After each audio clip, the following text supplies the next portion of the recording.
अस्सलाम वालेकुम everyone, welcome to sports room. मैं हूं आपका मेज़बान नजीबुल हसनैन। पाकिस्तान और बांग्लादेश के दरमियान सीरीज़ का तीसरा और आखिरी T20 मैच जारी है और जैसे कि आप जानते हैं कि 2-0 से बांग्लादेश ने पाकिस्तान को पहली बार T20 सीरीज़ में शर्मनाक शिकस्त दी है। लेकिन इस बार पाकिस्तान टीम जो है वो पहले बैटिंग करते हुए टॉस बांग्लादेश ने जीता है, पाकिस्तान को बैटिंग की दावत दी। 71 फॉर 0 साहब ज़्यादा फरहान 29 बॉलों पे 50 करने में कामयाब हो गए। पता नहीं इस लड़के का क्या कसूर है कि इसको टाइमली मौका क्यों नहीं मिलता जब ये इतना प्रूव कर चुके हैं, इतनी अच्छी फॉर्म में है। साइम अयूब 13 बॉलों पे 15 रन पे 7 खड़े हैं, कोई खिलाड़ी आउट नहीं है, इस पर हम बात करेंगे। लेकिन आज की जो बड़ी खबर है, सबसे पहले उसकी तरफ बढ़ते हैं कि भारत की हठधर्मी बरकरार। एशिया कप के इनेकाद का मामला फिर लटक गया है। मोहसिन नकवी की ज़ेर सदारत इजलास बगैर किसी नतीजे के ख़त्म हुआ। इस पर बात करने के लिए आज स्पोर्ट्स कॉरेस्पॉन्डेंट शाहिद हाशमी साहब हमारे साथ है। शाहिद साहब अस्सलाम वालेकुम।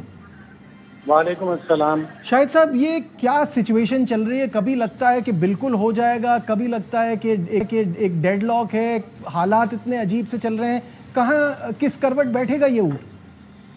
नहीं, एशिया कप हो जाएगा और इसलिए कि इंडिया के ऊपर अब प्रेशर है। इंटरनेशनल कम्युनिटी उनसे ये कहती रहती है कि आप पाकिस्तान से नहीं खेलते, आप पॉलिटिक्स मिक्स करते हैं स्पोर्ट्स में। तो एशियन लेवल पे अब वो इस चीज के मुतामिल नहीं हो सकते। पहले वो मीटिंग में आने के लिए भी तैयार नहीं थे, वो मीटिंग ढाका से हटाना चाह रहे थे, लेकिन मोहसिन नकवी की कोशिशें हैं, वो अफगानिस्तान भी गए, वो इंडोनेशिया भी गए, वो मुख्तलिफ ममालिक में अपनी बहैसियत वजीर दाखिला जो एक्टिविटीज थी वो करने गए। लेकिन साथ ही साथ उन्होंने अफगानिस्तान में भी अपना असर रसूख इस्तेमाल किया। अफगानिस्तान उस मीटिंग में आ गया, श्रीलंका उस मीटिंग में वीडियो लिंक से आ गया और भारत भी आ गया। तो ये सारे मेंबर्स को कन्विंस करना बड़ी जीत है पाकिस्तान की। और भारत ने जाहिर है अपना तसल्लुत तो मनवाना है, अपना पावर तो मनवाना है। उनके जो रिप्रेजेंटेटिव थे इस मीटिंग में वीडियो लिंक के जरिए, राजीव शुक्ला, उन्होंने कहा हम अपनी गवर्नमेंट से पूछेंगे कि हम पाकिस्तान के साथ इन हालात में खेल सकते हैं या नहीं खेल सकते, और आया हम एशिया कप की मेजबानी करना चाहते हैं या इसे अबू धाबी और दुबई शिफ्ट कर दिया जाए।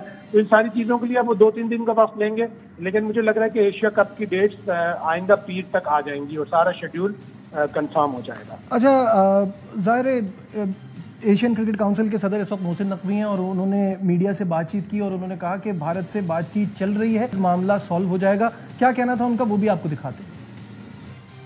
With BCCI, we will announce it soon. All the members who are standing here, it's again the teamwork. Several countries were not able to come to Dhaka. It happens every time. The point is, which is good for ACC, that all 25 members participated today in the meeting. It's more ACC and BCCI. I'm very much hopeful that we will resolve the pending issues and we will have the Asia Cup also.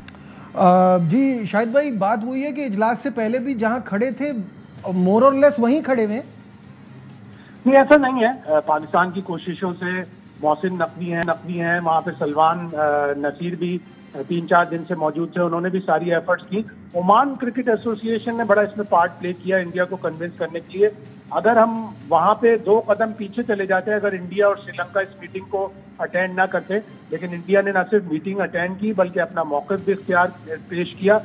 उनके ऊपर भी जाहिर है pressure होता है। BCCI के जो ओहदेदार होते हैं, जैसे राजीव शुक्ला हैं, जय शाह हैं, कि उनको अपनी गवर्नमेंट को, अपने लोगों को जवाब देना होता है, अपने मीडिया को, जो बड़ा हार्ड हिटिंग मीडिया है, उसको जवाब देना होता है कि क्यों हमने एकदम से मीटिंग में तैयार हो गए और एशिया कप में खेलने के लिए तैयार हो गए। हम ये सारी चीजें प्रोसेस करें, कार्रवाई करें कि जी नहीं, हमने अपनी गवर्नमेंट से पूछ लिया, गवर्नमेंट ने हमें क्लियर कर दिया। तो इन चीजों में टाइम लगता है। मेरे हिसाब से हम खड़े नहीं उसी जगह पे, बल्कि हमने 2 कदम आगे एक जगह ली है। बहुत से लोगों को ये फियर भी था कि इस मीटिंग में इंडिया नहीं आएगा, तो इंडिया आ भी गया और बात काफी आगे बढ़ी है। ठीक है, बहुत बहुत शुक्रिया। शाहिद हाशमी साहब हमारे साथ थे और इस इजलास के हवाले से कर रहे थे। मूविंग ऑन, मैच की बात करते हैं जहां ऑब्वियसली अब कुछ ऐसा फर्क तो पड़ता नहीं है। सीरीज पाकिस्तान हार चुका है। 82 फॉर 1 आउट होने वाले खिलाड़ी हैं साइम अयूब, 15 बॉलों पर 21 रन किए हैं। बट साहबजादा फरहान एज ऑलवेज, ये मैं दोबारा कहूंगा, एज ऑलवेज एक्सेप्शनल खेल रहे हैं। जो उनके साथ नाइंसाफी होती है उस पर कोई सवाल पूछने वाला नहीं है। और जहां तक नाइंसाफी की बात है तो वो बहुत ज्यादा नाइंसाफी सुफियान मुकीम के साथ भी हो रही है, क्योंकि आज भी जो 2 तब्दीलियां की हैं पाकिस्तान टीम में, वो फ़खर की जगह साहबजादा आए हैं और खुशदिल की जगह हुसैन तलत आए हैं। एज़ यूजुअल मोहम्मद नवाज़, जो कि बिना किसी परफॉर्मेंस के टीम का हिस्सा बने थे, वो आज अपना तीसरा मैच भी खेल रहे हैं कुछ कारकर्दगी किए बगैर। तो ये तो सिलसिला चल ही रहा है। इस वक्त हमें पाकिस्तान टीम के फॉर्मर ऑलराउंडर यासिर अरफात ने ज्वाइन किया है। यासिर की बड़ी गहरी नज़र रहती है तमाम मैचेस पर, उनसे इस बारे में बात करते हैं। यासिर, सीरीज़ हम हार गए, ऑब्वियसली ये तो आखिरी मैच है, इसका कोई फ़ायदा नहीं है, लेकिन पाकिस्तान बांग्लादेश से सीरीज़ हारा, आपके ख्याल में ज़िम्मेदार कौन है? सबसे पहले तो अस्सलाम वालेकुम नजीब, बहुत शुक्रिया आपका, और माजरत कि मैं आज शो जो है ये ग्राउंड से कर रहा हूँ, क्रिकेट ग्राउंड से कर रहा हूँ। देखें, जो आपका सवाल है कि पाकिस्तान ये जो सीरीज़ हार चुका है और इसकी ज़िम्मेदार कौन है, या जो क्या रीज़न सी पाकिस्तान के सीरीज़ हारने की। देखिए, तो सबसे पहले बड़ा ही दुख होता है और अफसोस होता है कि पाकिस्तान की क्रिकेट जिस नहज पर आ चुकी है, जिस लेवल पर आ चुकी है अब, कि जहाँ पर आप एक निस्बतन हल्की टीमों के आप, ये अभी ऐसा नहीं है कि ऑस्ट्रेलिया, साउथ अफ्रीका या इंडिया जैसी टीमों के खिलाफ, टॉप वाली टीमों के खिलाफ आप मैचेस हार रहे हैं, सीरीज़ हार रहे हैं। आप छोटी छोटी टीमों से हार रहे हैं, और उसकी बहुत सारी रीज़न्स हैं, बहुत सारी वजूहात हैं जिसकी वजह से पाकिस्तान इस तरीके की क्रिकेट खेल रहा है।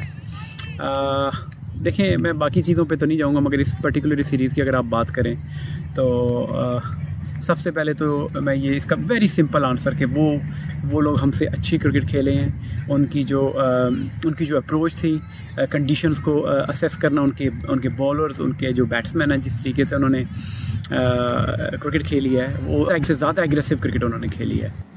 ये सिर्फ यहाँ ये जो खिलाड़ी हैं, ये तीसरी सीरीज़ खेल रहे हैं लगातार। अब इनको यंग कहना, मतलब अब टाइम आ गया है कि वो जिम्मेदारी लें। खुसूसन मैं बैटिंग लाइन की बात कर रहा हूँ, क्योंकि पाकिस्तान एक जगह फंस जाता है। एक ऐसी टीम है जो 150-150 करती है, एक ऐसी टीम है जो कि अगर आपके पास अच्छी विकेट ना हो तो उसके लिए 100 रन करना भी मुश्किल हो रहा है। तो ये तो बैटिंग लाइन तो काफ़ी नाकाम हो रही है। सिलेक्शन की भी आप अगर आप बात करें, उसमें भी आप देख सकते हैं कि जिस तरीके से लड़कों को खिलाया जा रहा है, और टीम की जो सिलेक्शन होती है उसमें बहुत सारी ऐसी चीज़ें हैं कि जिसकी वजह से आप कह सकते हैं कि पाकिस्तान की टीम का जो राइट कम्बिनेशन है वो नहीं बन रहा। तो और उसके साथ साथ आप देखें कि पाकिस्तान के जो थिंक टैंक है, जो सीनियर प्लेयर्स हैं टीम में, उनको भी अगर आप देखें तो वो कंडीशंस को असेस नहीं कर रहे। वो अब इन कंडीशन में हमें पता है कि बांग्लादेश जैसे पिचेस पे जाके जब आप खेलते हैं तो बड़े ही मुश्किल होता है बैट्समैनों के लिए। वहाँ स्पिनर डोमिनेट करते हैं, बल्कि इस दफ़ा हमने देखा सीमर्स ने भी बड़ा अच्छा, सीमर्स के बांग्लादेश की सीमर्स ने अच्छी बॉलिंग की। तो वो एक होता है कि आप डिस्कस करते हैं कि इस पिच पे जब आप खेल रहे हैं इस अपोजिशन के खिलाफ इन कंडीशन में तो क्या अच्छा स्कोर होगा। तो वो आई डोंट नो कि वो मैनेजमेंट अपने प्लेयर्स को वो मैसेज कन्वे कर रही है, और अगर कर भी रही है तो ये जो रिस्पॉन्सिबिलिटी लड़कों की है वो उसको उस तरीके से निभा भी रहे हैं या नहीं निभा रहे। तो ये चीज़ें काफ़ी आया हैं, नज़र आ रही हैं कि हाँ, वो लोग हमसे अच्छी क्रिकेट खेल कर ये चुके हैं। ये बताइएगा कि ये एशिया कप और वर्ल्ड कप की तैयारी के हवाले से ये सीरीज़ है, इसमें 120, 130, क्या ये हमारी दुरुस्त है ये चीज़, ये इससे तैयारी हो पाएगी? बात देखें, ये भी ठीक है कि आप तैयारी कर रहे हैं। हम हमेशा से ये सुनते आए हैं कि वर्ल्ड कप की तैयारी हो रही थी, एशिया कप की तैयारी हो रही थी, बड़े इवेंट्स की तैयारी हो रही थी, मगर जब वहाँ पहुँचते हैं तो फिर हमें पता चलता है हमने तो हमारी तैयारी ही मुकम्मल नहीं थी। तो ये देखें, एक लेम एक्सक्यूज़ हैं कि आप जो चीज़ आपके सामने है, जो चीज़ आपकी प्लेट में आपके सामने है, उस पर आपकी तवज्जो नहीं है, और जो आगे है ठीक है, लॉन्ग टर्म और शॉर्ट टर्म पॉलिसीज़ आप अप्लाई करते हैं, बट जो चीज़ आपके सामने है उस पे आपका ज़्यादा मैक्सिमम फोकस आपका उस पर होता है। और ये देखें, एम आपका होता है आपने रूफ टॉप पे, छत पर जाना है, तो ये स्मॉल जो विदाउट स्टेप्स जो है आप छत पे तो नहीं जा सकते ना, रूफ टॉप पे आप बुलंदी पे तो नहीं जा सकते। तो ये छोटे छोटे से जो स्टेप्स हैं, ये मैचेस हैं, ये सीरीज़ हैं, यही आपकी तैयारी, यहीं पे आप तैयारी करते हैं, और इसी तैयारी से जो है आप ऊपर उसकी जाते हैं। और रही बात ये है कि जो पिचेस की को ब्लेम करना, ये एक लेम एक्सक्यूज़ है और ये एक बहाना। और मैं सरप्राइज़ हूँ कि ये कोच की तरफ से सुनने को हमें मिला कि पिच की वजह से जो है, इस तरह की अगर पिच होगी तो हमारी तैयारी नहीं हो सकती वर्ल्ड कप की। देखिए, हमें हिस्ट्री का नहीं मालूम, हम पहली दफ़ा बांग्लादेश खेलने जा रहे हैं, या वहाँ पे हमने कभी मैच देखे नहीं होते हुए कि जो बड़ी से बड़ी टीम वो आती है, वो अपनी होम एडवांटेज को यूज़ करते हुए बड़ी से बड़ी टीमों को वापस आती हैं, न्यूजीलैंड, ऑस्ट्रेलिया जैसी टीमों को, इवन इंडिया को भी उन्होंने अपनी होम कंडीशन में फंसा कर मैच। अच्छा, इस सीरीज में हमने देखा कि देखें ये सारी गलतियां तो हमारे सामने हैं, कप्तानी में भी हमें काफ़ी फ्लॉज नज़र आए। आपको सलमान अली आगा की कप्तानी इस सीरीज़ में कैसी लगी? देखिए, सलमान आगा अभी बहुत सारे मसलों और मसाइल के साथ साथ ये भी एक पाकिस्तान का एक बहुत बड़ा मसला है कि पाकिस्तान के पास वो लग्जरी नहीं है कि जो बाकी मुल्कों के पास है, जो पूल ऑफ प्लेयर्स होता है। फिर कैप्टनसी जब आती है तो आपके पास ऑप्शंस होती हैं कि आपके पास 3-4 प्लेयर्स ऐसे होते हैं कि जो जिनकी टीम में परमानेंट प्लेस होती है और वो उनमें वो क्वालिटी, वो एबिलिटी होती है कि जो टीम को लीड कर सकें। ये भी हमारे साथ एक बड़ा ही प्रॉब्लम या इशू आप कह सकते हैं पाकिस्तान टीम के साथ जो रिसेंट पास में चल रहा है। ये नहीं है कि सलमान, देखें अब जो उनकी एबिलिटी है, जो उनमें काबिलियत है, सलाहियत है, वो उस हिसाब से तो अपना पूरा 100% दे रहे हैं। मगर मैं ये समझता हूँ कि अभी भी गुंजाइश है कि पाकिस्तान को एक ऐसे कप्तान की ज़रूरत है कि जो कि जिसकी अपनी परफॉर्मेंस अच्छी हो और वो राइट टाइम पर राइट डिसीजन कर सके और उसमें इतनी पावर हो कि वो जो प्लेइंग 11 है या जो 15 की जो टीम है उसमें उसकी से हो और वो जो जिन लड़कों को वो खिलाना चाहे। मैं अभी भी समझता हूँ कि इसमें सलमान अली आगा के लिए ये अभी भी डिसाइड करना उनके लिए बड़ा मुश्किल होता है कि किन प्लेयर्स को वो उतारें। वो जो उनको टीम दी जाती है और उस टीम के साथ फिर जब वो टीम ग्राउंड में उतरते हैं तो काफ़ी आपको चीज़ें नज़र आती हैं कि जो कि नहीं होनी चाहिए। ठीक है, यहाँ ब्रेक का यासिर अरफात हमारे साथ हैं। As we speak Mohammad Haris पे LBW की अपील हुई है, उन्होंने रिव्यू लिया है। ब्रेक से वापस आएंगे, इस पर बात करेंगे, हमारे साथ रहिए।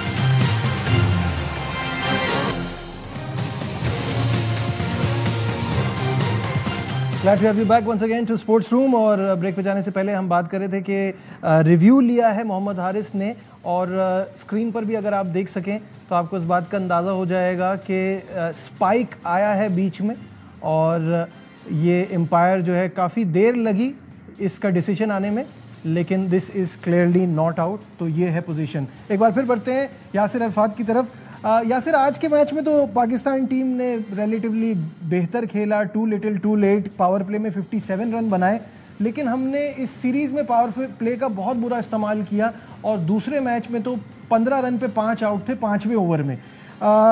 जब बड़ी टीमें आएंगी तो फिर हम क्या करेंगे? उनके खिलाफ खेलेंगे तो फिर क्या परफॉर्मेंस होगी?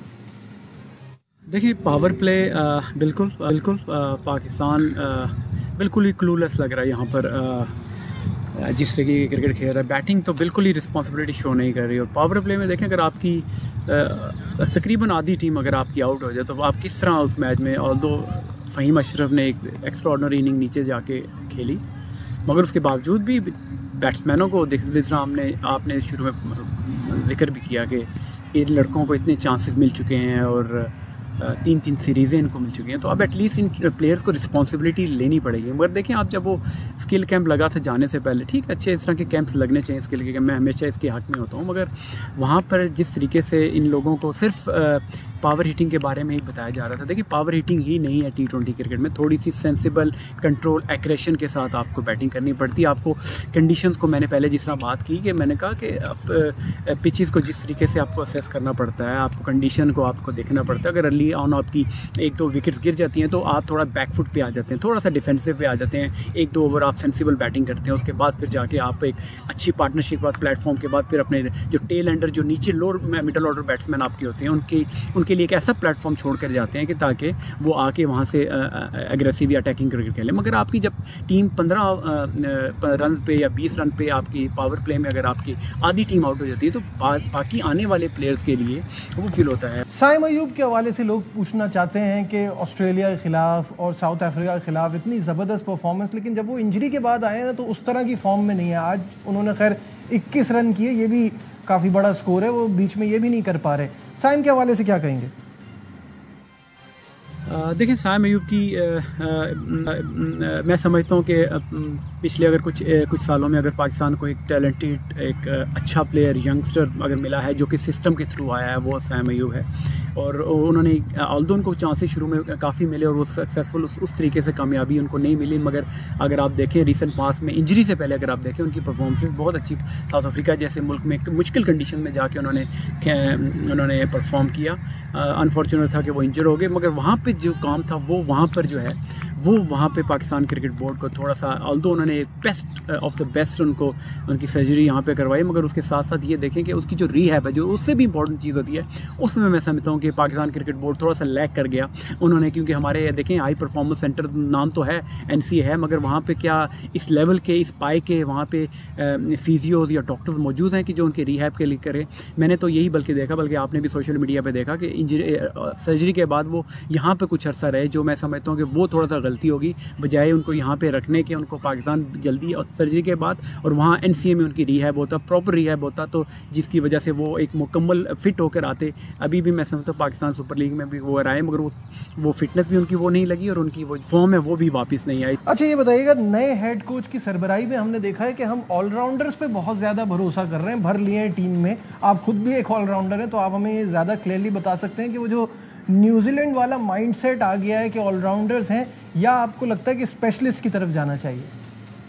ये बिल्कुल नहीं, मैं भी इसके हक में नहीं हूँ कि आप पूरी टीम में ही ऑलराउंडर की भरमार कर दें और आपके पास स्पेशलिस्ट ना हो, क्योंकि देखें आप ये फ्रेंचाइज क्रिकेट में तो ये चल सकता है जहाँ पे आपको वीकर ऑपोजिशन, कुछ टीमें आपको वीकर मिल जाती हैं, वहाँ पे आपका गुजारा चल जाता है, मगर आप इंटरनेशनल लेवल पे आप ऐसे नहीं कर सकते कि स्पेशलिस्ट प्लेयर्स के साथ आपको जाना चाहिए। ठीक है, एक आधा ऑलराउंडर, एक या दो, मैक्सिमम 2 ऑलराउंडर्स आप डालें जो कि वो पूरे बॉलर और पूरे बैट्समैन हो कि जो अगर फर्स्ट ग्रुप बॉलर है तो वो आके 7वें या 8वें नंबर पर आकर आपको मैच जिता सके, और अगर कोई बॉलर है तो वो इस तरह वाइस वर्सा बैट्समैन है तो वो बॉलिंग कर सके आपके लिए। मगर ये है कि देखिए, आपको जब स्पेशलिस्ट आपको ओपनर्स चाहिए होते हैं पावर प्ले की, जिस तरह शुरू में हमने बात की कि आपने स्टाफ पावर प्ले में आपके पास नहीं, जब आपके पास स्पेशलिस्ट होते हैं। ठीक है, बहुत बहुत शुक्रिया। यासिर अरफात हमारे साथ थे। पाकिस्तान का स्कोर 86 फॉर 1। आज के प्रोग्राम में बस इतना ही। दीजिए अपने मेज़बान नजीबुल हसनैन को इजाज़त। अल्लाह हाफ़िज़।